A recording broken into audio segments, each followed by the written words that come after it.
Welcome to Tech Bytes and News, your daily roundup of articles featured in Hacker News. Today, we're diving into a fascinating critique of Balaji Srinivasan's The Network State, a book proposing a new form of governance based on blockchain technology. It's a bold vision, but the authors here, Siddharth, Whale, and Slaughter, offer a compelling counterargument. Right, and it's not just a simple disagreement. They're challenging the very foundational assumptions of Srinivasan's approach. He envisions these network states as essentially online communities that gain territorial control and diplomatic recognition, right? Almost like a startup country. Exactly. He paints a picture of these highly aligned communities, each governed by a single, unifying principle, what they call a one commandment. Think keto kosher or bio-freedom as examples. Pretty niche, huh? Incredibly niche. And that's where the critique gets interesting.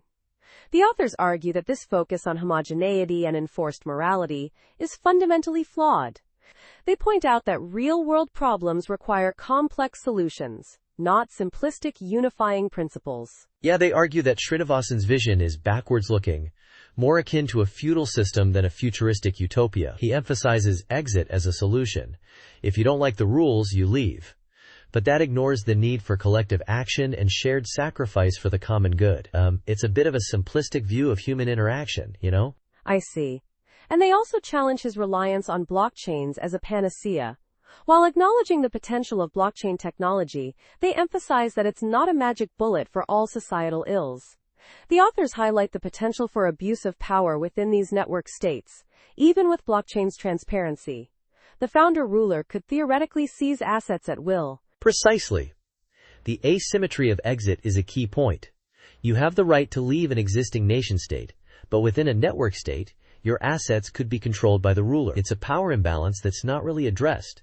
It's a bit unsettling, to say the least. Absolutely.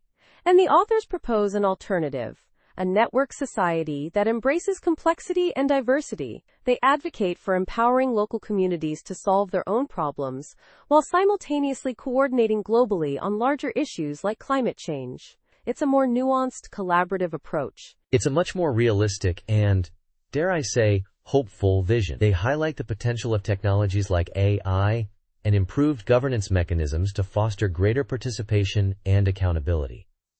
It's about building, not just exiting. They also make a compelling point about the nature of networks themselves. Srinivasan views networks as tools for creating a new order, but the authors argue that networks are a way of understanding the world, a way of seeing the interconnectedness of things. It's a fundamental difference in perspective. Right.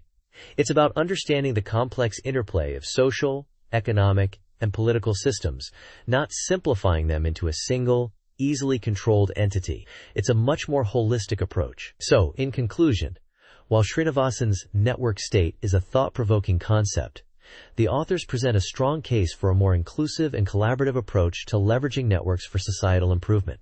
A network society, not a network state.